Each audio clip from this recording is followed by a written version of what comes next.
नमस्कार, स्वागत है आपका मुनाफे की मंडी में, जहां हम आपको कमोडिटी मार्केट की तमाम बड़ी खबरें तो बताते ही हैं, साथ ही आपके लिए बेहतरीन ट्रेडिंग कॉल्स भी लेकर आते हैं। सबसे पहले अपने मेहमानों से आपका परिचय करवा दूं। हमारे साथ वीरेन वकील हैं, पैराडाइम कमोडिटी एडवाइजर से किशोर नारने हैं, मोतीलाल ओसवाल फाइनेंशियल सर्विसेज से, वंदना भारती हैं एसएमसी ग्लोबल सिक्योरिटीज से। आप तीनों मेहमानों का स्वागत है। साथ ही इस सब गोल पर बात करने के लिए आज हमारे साथ एग्री एक्सपर्ट पुखराज चोपड़ा भी आगे हमारे साथ शो में मौजूद होंगे। लेकिन चलिए फटाफट से आपको टॉप 10 खबरें बता देती कहां सबसे ज्यादा आज एक्शन दिख रहा है। हालांकि एक्शन बहुत ज्यादा नहीं है। गोल्ड और सिल्वर की बात करें तो दोनों ही काउंटर एक दायरे में कारोबार यहां पर हो रहा है। 60,500 के आसपास एमसीएक्स पर सोना, 70,300 के आसपास एमसीएक्स पर चांदी ट्रेड कर रही है। क्रूड हल्की गिरावट है, $84.5 के आसपास ब्रेंट क्रूड का भाव ट्रेड कर रहा है। नेचुरल गैस हल्की गिरावट, हालांकि कल शाम के सत्र में फिर से रिकवरी दिखी थी, 194 के आसपास भाव आज ट्रेड कर रहा है। कॉपर हल्की गिरावट यहां भी दिख रही है, 780 रुपए के नीचे है। एग्री मार्केट में कैस्टर मामूली गिरावट, 6,250 रुपए के नीचे। कॉटन सीड ऑयल केक पर भी दबाव है, 2,750 रुपए के नीचे भाव आ गया है। जीरे की अगर बात करें तो यहां पर 0.5% तक की गिरावट दिख रही है, 40,100 के आसपास। हल्दी की बात करें तो यहां पर भी दबाव लगातार बना हुआ है, 6,800 के आसपास। धनिया में लगातार बिकवाली जारी है, आज भी 1.5% तक की गिरावट दिख रही है। अब 6,200 रुपए तक धनिया का वायदा एनसीडीएक्स पर फिसल चुका है। चलिए अब बात कर लेते हैं सबसे पहले इस सब गोल की, क्योंकि आज एक नया कॉन्ट्रैक्ट एनसीडीएक्स पर शुरू हो गया है। इस कॉन्ट्रैक्ट की बारीक बातें आपको बता दें कि 3 मीट्रिक टन का ट्रेडिंग यूनिट और डिलीवरी यूनिट है, यानी जो कॉन्ट्रैक्ट का साइज है 3 मीट्रिक टन है। आपको अगर ट्रेड इसमें करना है तो इसका 10% आपको शुरुआती मार्जिन देना होगा, बाद में उतार चढ़ाव के हिसाब से स्पेशल मार्जिन भी आपको वॉलेटिलिटी के हिसाब से देना हो सकता है। डिलीवरी महीने के जो भी कॉन्ट्रैक्ट मंथ है उसके 20 तारीख को इसकी एक्सपायरी होगी, और कॉन्ट्रैक्ट मंथ के कैलेंडर जो मंथ होगा उसके पहली तारीख को कॉन्ट्रैक्ट की शुरुआत होगी। हालांकि अगर वर्किंग डे नहीं है तो वो अगले दिन भी इसकी शुरुआत हो सकती है। और प्राइस लिमिट की बात करें तो 6% का ऊपरी और लोअर सर्किट है। 4 के बाद जो अगला ब्लॉक होगा वो 6% का होगा। हमारे साथ एग्री एक्सपर्ट पुखराज चोपड़ा साहब है। सर, इस सब गोल वायदा, राजस्थान, गुजरात, एमपी 3 बड़े उत्पादक है, उनमें से एक सबसे बड़े उत्पादक राज्य से आप आते हैं और इस सब गोल को क्लोजली ट्रैक करते हैं। क्या हेजर्स के लिए एक बढ़िया फायदेमंद टूल्स साबित हो सकता है क्या इस सब गोल? जी, अच्छा टूल साबित हो सकता है। बहुत लंबे समय तक इस सब का ट्रेड एक तरह से साधारण और आम व्यापारियों से आउट रहा है, पर अब वायदा में आने से ये होगा कि जैसे पहले इस सब का 500 लोग ट्रेड करेंगे, तो अब 500 लोग ट्रेड करते थे तो अब 5,000 लोग ट्रेड करेंगे। तो निश्चित रूप से वायदा में आने से एक स्थिरता भी आएगी, भावों का पता भी लगेगा और एक समान भाव पे ये लगभग बिकना शुरू होगा। पिछले दिनों में हमने विश्व मोहन जी देखा है, जब वायदा नहीं था तो ये ऊंझा में 22,000 बिक रहा था, जोधपुर में 23,000 बिक रहा था, मेड़ता में 24,000 बिक रहा था और नोखा जैसी मंडी में 28-29,000 रुपए तक बिक रहा था। तो ये जो भावों का फर्क चलता है ना, इसमें कमी आएगी और इसमें एक स्थिरता बनेगी विश्व मोहन जी। किसी हेजर्स वगैरह को यहाँ पे अगर यहाँ पे कोई अगर इसके लिए हेजिंग के लिए आते हैं एनसीडीएक्स के प्लेटफॉर्म पे, तो क्या उनके लिए क्या बेनिफिट्स ऐसा होगा जो वो हाजिर में वो नहीं उठा पा रहे हैं? कैसे वो अपने प्राइस रिस्क को कम कर सकते हैं वायदा के जरिए? देखिए, वायदा के जरिए प्राइस को कम या ज्यादा करने का तो कोई क्वेश्चन नहीं है, पर वायदा के जरिए ये सवाल पूछ रहा था। जी जी जी, मेरा सवाल था कि प्राइस रिस्क को कैसे कम कर सकते हैं? प्राइस रिस्क के लिए तो वायदा है ही ना। तो देखिए, ये एडवांस बिकता है, ये निर्यात की इकाई है इसबगुल, तो इसके अंदर एडवांस ट्रेड बहुत ज्यादा होता है। जैसे इसकी यूरोप में 30% की खपत है, यूएस में 40% हमारा जाता है, बाकी जो 30% है उसके अंदर डोमेस्टिक खपत है, उसके अलावा पाकिस्तान है, गल्फ है, बांग्लादेश है, ये सारे खरीदार है। तो निर्यातक को एडवांस में बेचना पड़ता है, एडवांस में बेचने से पहले वो अपने रिस्क को कवर कर सकता है इसके अंदर। उसी तरह से हेजर है, उसने ले लिया, परचेज कर लिया, उसे यदि इंटरेस्ट के पैसे मिल रहे हैं तो वो उसको ब्याज बदला में ले लेगा। तो ये हर तरह से मेरे इंडस्ट्री के लिए भी बेनिफिशियल है और ट्रेडर के लिए भी बेनिफिशियल है और किसान के लिए भी बेनिफिशियल है। तो तीनों के लिए बेनिफिशियल है यदि सुचारू रूप से ये चलता रहे विश्व मोहन जी। जी अब मेरा सवाल होगा फंडामेंटल्स को लेकर। जिस तरह से बेमौसम बारिश ओले की वजह से इसबगोल की फसल को नुकसान हुआ है, क्या लग रहा है दाम किस तरफ जाता हुआ दिख रहा है? वायदा का जो अभी करंट भाव है 24,000, आपको लग रहा है यहां से तेजी की संभावना ज्यादा दिख रही है इसबगोल में, और भी संभावनाएं हैं तेजी की अब? देखिए, तेजी या मंदी की संभावना जाहिर करने से पहले मैं ये चाहूंगा कि इसका जो फंडामेंटल है उसकी जानकारी व्यापारी को होनी चाहिए। जब इस सब की बुआई हुई थी तो 30-32 लाख बैग उत्पादन का अनुमान था। उसके बाद में पाला गिरने से फिर ये उत्पादन का लक्ष्य 26-27 लाख के आसपास आया, और उसके बाद बरसातें और जो ओलावृष्टि हुई उसमें इस सब का बहुत नुकसान हुआ, तो ये फसल 20 लाख के आसपास की मानी गई है। तो इसका गणित ये है कि 20 लाख के आसपास की फसल है, 1 लाख बोरी का कैरी ओवर था, 27 लाख बोरी की खपत है। तो ऐसे में ये निश्चित है कि इसके भाव तो बढ़ेंगे, पर ये धीरे धीरे ग्रेजुअली यदि बढ़े तो ठीक रहेगा। एकाएक यदि भाव बढ़ते हैं तो इंडस्ट्री नुकसान में आ जाएगी, क्योंकि जैसा कि हम ट्रेडरों को ये पता है कि इंडस्ट्री ने एडवांस जो माल बेच रखा है 22-23 हजार पे, 21 हजार पे, उनको अच्छा खासा इसमें लॉस हो रहा है। तो ये धीरे धीरे ग्रेजुअली यदि बढ़े, जिस तरह की शॉर्टेज है, तो ये ठीक रहेगा। इसका गणित ये है कि 27-28 लाख की खपत के सामने हमें उपलब्धता 21 लाख बोरी की मिलेगी विश्वमोहन जी। ये जो बोरी की जो खपत है उसके मुकाबले 21 लाख बोरी की ही यहाँ पर सप्लाई है। अब वीरेंद्र वकील साहब, अगर आप फंडामेंटली देखते हैं तो क्या लग रहा है इसबगोल को लेकर, किस तरह के फंडामेंटल्स है और प्राइस किस तरफ जा सकते हैं? पुखराज जी को तो लग रहा है कि यहाँ पर खपत के मुकाबले सप्लाई कम रहेगी, उसका फायदा भाव को मिलेगा। आपको भी लग रहा है आगे तेजी रहेगी इसबगोल में? मैं इसको इतना क्लोजली ट्रैक नहीं करता हूँ, और अभी अभी ये शुरू हो रहा है, तो पहले तो मैं लिक्विडिटी देखूंगा, डेप्थ कैसी आती है, उसके बाद, क्योंकि इलिक्विड या तो नैरो कमोडिटी में थोड़ा सा बोल रहा हूँ एक्चुअली गुजरात भी एक बड़ा उत्पादक राज्य है और डिलीवरी सेंटर भी ऊंझा ही है, इसलिए मैं ग्राउंड की स्थिति हाजिर के हिसाब से पूछ रहा हूँ। ये तो आज पहला दिन है वीरेंद्र सर। हाँ, अभी फायदा शुरू होने से मुश्किल है। अभी रिसेंटली जो रेन हुआ इसके कारण मार्केट तो काफी तेज है, बट ये जो थोड़ा सा यूफोरिया काइंड ऑफ तेजी है, तो मैं इसको चेज करने में थोड़ा रिलक्टेंट रहूंगा। चलिए स्पाइसेस की बात कर लेते हैं। धनिया लगातार गिर रहा है, पुखराज जी क्या हो रहा है धनिया में? क्या हो गया अचानक से इतनी गिरावट? धनिया में जब हमारी फिश की सेमिनार चल रही थी तो उस समय भी ये अंदाज आया था कि धनिया की इस बार फसल अच्छी है और बहुत बड़ी तेजी या बहुत बड़ी मंदी दोनों ही नहीं बनेगी। ऊपर में भाव इसके 7200 का आंकलन किया था और नीचे में 6400 6450 का आंकलन किया गया था। तो मेरे ख्याल से इसी तरह से ये धनिया पूरे साल चलेगा।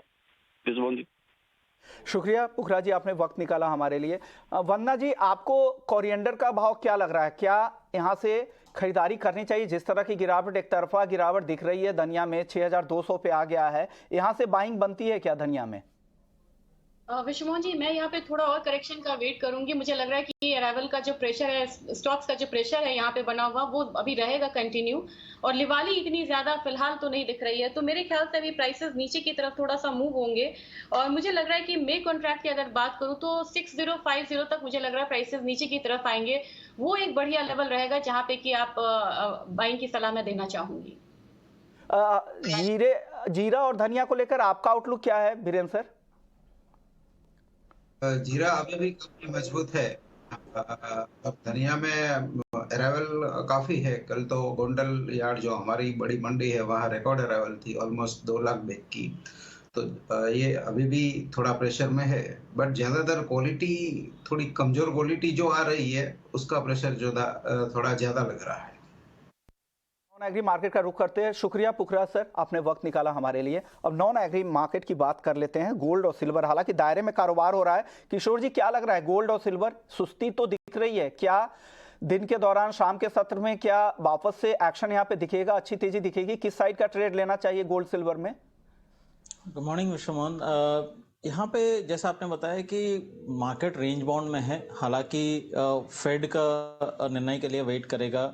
मार्केट अभी फिलहाल के लिए 25 बेसिस पॉइंट का रेट हाइक का डिस्काउंट कर चुके हैं। उसी के दौरान हम एक जो करेक्शन देखा है $2050 तक भी जाके एक जो करेक्शन देखा है, वो इस मामले के बाद है कि जो फेड और एक रेट हाइक करेगा। बट मेरे हिसाब से इसके बाद एक पॉज आ सकता है। उसके बाद ये साल मैं जो डिस्काउंट कर रहा हूँ हाल फिलहाल के लिए 2 रेट हाइक्स डिस्काउंट कर रहा हूँ। अभी एक 25 बेसिस पॉइंट आएगा, उसके बाद एक पॉज आएगा, प्रोबेबली टुवर्ड्स लास्ट क्वार्टर 2023 में एक रेट हाइक आएगा। बट मार्केट ये शायद फेड के मुंह से सुनना चाहते हैं और उनके जो रवैया कैसा रहेगा उस हिसाब से काफ़ी हद तक डिपेंडेंट रहेगा। सो फिलहाल के लिए मैं इसमें इंट्राडे के लिए थोड़ा बहुत बाइंग का सलाह दूंगा, बिकॉज रेंज बाउंड है, 60,000 से लेके 61,000 के बीच में ट्रेड करेगा। तो नीचे के लेवल पे आई थिंक 60,250 के आसपास यहाँ पे एक बार बाइंग कर सकते हैं। 60,000 के नीचे आप स्टॉप लॉस रखना चाहिए और टारगेट आप रख सकते हैं 60,750 के आसपास। सो अगेन ये बड़ा तेजी या बड़ा मंदी नहीं बोल रहा, एक रेंज बाउंड मार्केट है। विद इन दैट आप इंट्राडे के लिए अगर ट्रेड करना है तो हालांकि ये स्टॉप लॉस के साथ आप एक बार बाय करके देख सकते हैं। ओके, बीरेंद्र सर आप क्या सलाह देंगे, क्या करना चाहिए गोल्ड और सिल्वर में? सिल्वर में मैं प्रेफर करूंगा इंट्राडे के लिए सेल साइड जाना 75, 300 या 500 के आसपास, और क्लोजिंग पे एग्जिट नाइट क्लोज पे टेंटेटिवली टारगेट हम 74, 800 का रख सकते हैं। वंदना जी आपकी कॉल क्या है, आप क्या पसंद करेंगी यहाँ पे गोल्ड में आज? विश्वमोहन जी, मुझे लग रहा है कि चाइना का डेटा थोड़ा सा बेटर देन एक्सपेक्टेड आया है जीडीपी, और यहाँ से डॉलर इंडेक्स में मुझे लग रहा है कि 101.758 तक की तरफ ये जा सकता है। तो थोड़ा मुझे बेयरिश लग रहा है अभी फिलहाल गोल्ड। यहाँ पे मैं सेलिंग इनिशिएट करना चाहूंगी। मुझे लग रहा है कि सेलिंग कॉल देना चाहूंगी 60,450 के करीब यहाँ पे हम सेल इनिशिएट कर सकते हैं। ज्यादा लंबा टारगेट नहीं रखना होगा क्योंकि जो डाउन साइड है वो लिमिटेड है, तो 60,200 का टारगेट होगा। स्टॉप लॉस इसके लिए लगा के चल सकते हैं 60,580 रुपए का। कि आपको कंफ्यूज नहीं होना है, जो टारगेट किशोर सर दे रहे हैं उसी टारगेट पे वंदना जी वहाँ का नीचे का टारगेट है जिस पे किशोर सर का बाई है, यानी नीचे में बाई करना है। एक रेंज में घूम रहा है तो उसका फायदा उठाना है आपको। नीचे में खरीदे 60,200, 60,250 के आसपास, या फिर ऊपर में अगर वंदना जी को फॉलो करते तो ऊपर में आप बेच सकते हैं 60,450। लेकिन कोई भी ट्रेड करे तो बिना स्टॉप लॉस के नहीं करे। क्रूड की बात कर रहे थे किशोर जी, आपको क्रूड को लेकर क्या व्यू बन रहा है? ये भी अब दायरे में फंसता हुआ दिख रहा है, 1-2% के रेंज में घूम रहा है, 85 के इर्द गिर्द ब्रेंट क्रूड का भाव है। एमसीएक्स पर अगर किसी को ऑप्शन में ट्रेड करना है तो किस तरफ का ट्रेड लेना चाहिए? विश्वमोहन, यहाँ पे 3 मेजर पॉइंट्स है as of now. One is that crude, जो चाइना का जो डिमांड है पोस्ट लॉकडाउन के बाद थोड़ा बहुत मार्केट हिचक रहे थे, अभी वो एस्टैब्लिश हो गया कि चाइना का डिमांड रिकॉर्ड स्तर पे आ गया, उनका जो रिफाइनरी आउटपुट रिकॉर्ड स्तर पे आ गया, उनका जीडीपी ग्रोथ काफ़ी अच्छा निकला, तो डिमांड साइड से कोई तकलीफ नहीं है। सेकंड इज दैट कि सप्लाई साइड की आई थिंक ओपेक का जो प्रोडक्शन कट आया था उसका ऑलरेडी मार्केट में प्राइस इन हो चुका है, सो अभी उसका जो इम्पैक्ट खत्म हो गया। थर्ड इज दैट कि रेट हाइक्स आएगा कि नहीं आएगा, डॉलर के ऊपर उसका असर क्या रहेगा। सो मेरे हिसाब से मार्केट अभी फिलहाल के लिए रेट हाइक से और फेड के जो रवैये से थोड़ा सा कंजर्वेटिव है और एक करेक्टिव डिप यहाँ पे देख रहे हैं। तो यहाँ पे मैं थोड़ा सा बिकवाली के साइड रहूंगा क्रूड में। अगर ऑप्शन में ट्रेड करना है तो 6600 का जो पुट ऑप्शन है 200 रुपए के आसपास अवेलेबल है, वो खरीदारी कर सकते हैं। 150 के आसपास आप स्टॉप लॉस मेंटेन कर सकते हैं, अपसाइड में 300 तक जा सकता है। अगर फ्यूचर में ट्रेड करना है तो 6700 के आसपास इसमें बिकवाली करे और स्टॉप लॉस 6800 के आसपास मेंटेन करे और टारगेट 6500 हो सकता है। ओके, तो फ्यूचर्स में बेचे या फिर पुट खरीद कर भी आप जा सकते हैं। ये व्यू है कच्चे तेल को लेकर। लेकिन भी चंदेर मुर्गई साहब आ गए हैं, लेकिन उससे पहले बेस मेटल्स पे भी चर्चा कर लेते हैं। किशोर जी, अगर बेस मेटल्स में अगर टॉपिक अगर कुछ चुनना हो दिन के लिए तो क्या कहाँ पर दाव लगाना चाहिए आज? आई थिंक अगेन मेटल्स थोड़ा सा आज इंट्राडे के लिए थोड़ा कमजोर दिखता है because of again rate hike के डर से थोड़ा जो डॉलर स्ट्रांग है उसके वजह से इम्पैक्ट दिख रहा है। बट मैं आई थिंक जो इन्वेंट्री सिचुएशन देख के मुझे कॉपर में काफ़ी अच्छा लग रहा है कि इवन अगर शॉर्ट टर्म के लिए अगर देखें तो कॉपर काफ़ी स्ट्रांग होना चाहिए। एक साइड आप पीएमआई डेटा, यूएस का चाइना का जीडीपी डेटा और जो कॉपर का इन्वेंट्री डेटा जो काफ़ी लो लेवल्स पे आ गया है, तो कॉपर एक अच्छा बेहतर बाय हो सकता है। 776 के आसपास इसमें खरीदारी कर सकते हैं। टारगेट आप 784 के आसपास रख सकते हैं और स्टॉप लॉस 772 के आसपास मैनेज करना चाहिए। टॉपिक क्या होगी मेटल में? वंदना जी टॉपिक बता दीजिए बेस मेटल्स में। जी, मुझे एल्यूमीनियम में लग रहा है कि एक करेक्शन यहाँ पे आ सकता है। 214 रुपए के करीब यहाँ पे सेलिंग करना चाहिए। बहुत लंबा फॉल यहाँ पे नहीं है। 211 का टारगेट रखेंगे। स्टॉप लॉस इसके लिए प्लेस करेंगे 215 रुपए 50 पैसे का। और यहाँ पे रशिया से बढ़ी है यहाँ पे इन्वेंट्रीज, तो मेरे ख्याल से उसका भी नेगेटिव इम्पैक्ट आना चाहिए प्राइसेस पे। ओके, एल्युमिनियम और कॉपर दो टॉपिक आ चुकी है। बीरेंद्र सर, आपको अगर चुनना हो बेस मेटल्स में आज के लिए तो क्या चुनेंगे? मैं एल्यूमिनियम का प्रेफर करूंगा। 219 का स्टॉप लॉस रहेगा और 212 का टारगेट। ओके, यानी एल्युमिनियम सेल करने की सलाह। वरना जी, आप बाई करने की सलाह दे रही थी? जी नहीं विश्वमोहन जी, मुझे यहाँ पे मैंने सेल करने की सलाह दी है कि 211 रुपए के टारगेट को रखते हुए यहाँ पे सेल करना चाहिए करंट ओके, मार्केट। यानी एल्युमिनियम कन्विक्शन है दोनों एक्सपर्ट्स का, एल्युमिनियम सेल करने पर और कॉपर बाई करने पे। चलिए, लेकिन अब बढ़ते हैं राइस की तरफ। और राइस एक्सपोर्ट के जो डेटा जिस तरह के आए हैं FY23 को लेकर, ये काफ़ी इंकरेजिंग है। और इस पर बात करने के लिए हमारे साथ मोहित चंदेर मुरगई हैं, MD है OM ग्रुप के, चावल के बड़े एक्सपोर्टर है। सर, स्वागत है आपका ET नाउ स्वदेश पर। सर, क्या लग रहा है, जिस तरह से दाम दशक की ऊंचाई पर है इंटरनेशनल मार्केट में, भारत में उत्पादन रिकॉर्ड स्तरों के आसपास है, क्या लग रहा है, क्या भारत के लिए संभावनाएं हैं? हालांकि जो ब्रोकन राइस है उसकी एक्सपोर्ट पर तो सितंबर में पाबंदी लगा दी गई थी, और जो व्हाइट राइस है उस पर 20% का एक्सपोर्ट ड्यूटी भी है, लेकिन बासमती पर उस कोई चिंता नहीं है। बासमती राइस को लेकर कितनी संभावना है एक्सपोर्टर्स के लिए ये, क्योंकि दाम इंटरनेशनल मार्केट में जिस तरह के लुक्रेटिव हैं? जहां तक दाम की बात है, ये अभी भी काफी लिक्विडेटिव है इंडिया में। इंडिया इज द चीपेस्ट, अभी तक सबसे सस्ता चावल इंडिया से ही जा रहा है। व्हाइट राइस में भी और पार्बल्ड राइस में भी कंपटीशन में हम सबसे सस्ते हैं अभी। और आने वाले टाइम में भी मुझे ऐसा लग रहा है इंडिया का ग्रोथ जारी रहेगा। India controls 41% of the total exports of rice. पूरे देश का 41% शेयर है पूरे इंटरनेशनल मार्केट में, और ये बढ़ता हुआ दिख रहा है। इंडिया अभी नंबर 1 पोजीशन पे है और यहाँ से आगे बढ़ता हुआ ही जाएगा। ऑलरेडी हमने यहाँ से 2 crore 10 lakh tonne already export हो चुका है, जिसमें से 40-60 रेशियो है, नियरली अप्रोक्सीमेट आंकड़े बता रहा हूँ आपको, जिसमें 40% आपका बासमती है, 60% नॉन बासमती एक्सपोर्ट्स है। सर, ब्रोकन राइस के एक्सपोर्ट पर पाबंदी लगने से क्या कुछ इसका असर हुआ है, या उसका कोई असर नहीं हुआ है, क्योंकि बाकी राइस का तो एक्सपोर्ट हो ही रहा है? जी हाँ, इसका असर जरूर हुआ है। हमारी गवर्नमेंट से मांग भी है कि इसको खोला जाए, पर गवर्नमेंट के अपने पॉलिसीज हैं due to ethanol and multiple usage of broken rice, and we respect the call of the government. और ये आने वाले टाइम में जैसे आपका एक्सपोर्ट बढ़ते जाएगा, ये खोल दिया जाएगा आगे जाके, but this would take at least 6 months from now. हमारी प्रेडिक्शन है कि 6 महीने और लग सकते हैं नए क्रॉप आने तक, जो आपके नवंबर तक आएंगे। ओके सर, लेकिन जिस तरह के डेफिसिट के नंबर आ रहे हैं, 2 दशक में सबसे ज्यादा ग्लोबल डेफिसिट है राइस का, ऐसे में क्या ज्यादा एक्सपोर्ट होने से चिंता तो नहीं है? क्योंकि घरेलू अपना मार्केट भी इतना बड़ा है, 140 करोड़ की आबादी को आपको फीड भी करना है।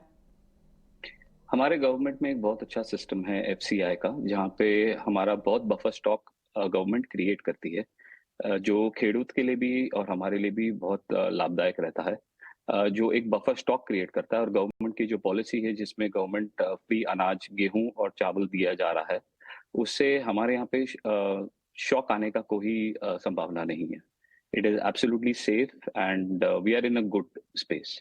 सर, आपने ये तो बता दिया कि हमारे पास काफी बफर स्टॉक्स है, तो बहुत ज्यादा चिंता की बात नहीं है। लेकिन अब बात कर लेते हैं, आपने ये बता दिया कि 40-60 का रेशियो रहता है बासमती और नॉन बासमती का।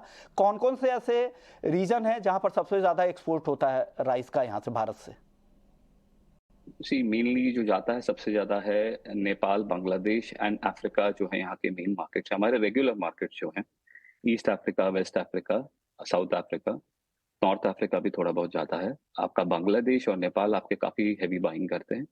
पर जैसे कि इंडिया ने एक्सपोर्ट्स खोला है 2011 के बाद, बीच में 3 साल बैन था, 2 से 3 साल, उसके बाद इंडियन मार्केट्स बढ़ती गई हैं। जहां जहां इंडिया का चावल जा रहा है उधर एक्सेप्टेंस भी है और कंटिन्यूटी उधर बहुत अच्छी बढ़ते जा रही है। जहां पे भी जा रहा है हर साल हम देखते हैं उसमें वॉल्यूम बढ़ते जा रही है। तो हमारी यही रहेगी दरख्वास्त गवर्नमेंट से कि इसको एक्सपोर्ट को कंटिन्यूस चालू रखे, जिसकी वजह से हमारे से बायर भी हमारे पे रिलाय करते हैं कि ये कंटिन्यू सप्लायर हैं। अगर बीच में रुकावट आ जाता है, जैसे 100% ब्रोकर में रुकावट आ गई है, तो वो ऑल्टरनेटिव मार्केट्स पे शिफ्ट हो जाते हैं। पर इफ दिस इज ऑन तो ये हमारे लिए बहुत बहुत फायदेमंद रहता है। ओके सर, अब आखिरी सवाल होगा, छोटा जवाब दीजिएगा। ये एक एक्सपोर्ट को लेकर ही मेरा सवाल होगा, क्या कितने एक्सपोर्ट की FY23 से FY24 के बीच में, क्या एक्सपोर्ट में कितने जंप की उम्मीद कर रहे हैं? हालांकि क्वांटम में कोई बदलाव नहीं हुआ है, हालांकि दाम ज्यादा बढ़ गए हैं तो वैल्यू ज्यादा दिख रहा है, रिकॉर्ड वैल्यू दिख रहा है। आपको क्या लग रहा है आगे कितनी ग्रोथ की संभावना है एक्सपोर्ट में यहाँ से? एक्सपोर्ट में हमें ऐसा लग रहा है बासमती एंड नॉन बासमती को मिलाते हुए we are looking at anywhere between 6 to 10% की ग्रोथ आएगी अगले साल में भी, ओके, अनलेस गवर्नमेंट पॉलिसीज कहीं चेंजेस नहीं आते तो। ओके, यानी पॉलिसी में कोई बदलाव नहीं होगा तो एक्सपोर्ट यहाँ से 6 से 10% तक बढ़ सकते हैं, ऐसा मोदी जी को लगता है। शुक्रिया सर, बिल्कुल, आपने वक्त निकाला हमारे लिए। मच। शुक्रिया किशोर सर आपका, वंदना जी आपका, वीरेंद्र सर आपका, आप लोगों ने वक्त निकाला हमारे लिए। मुनाफे की मंडी में फिलहाल इतना ही।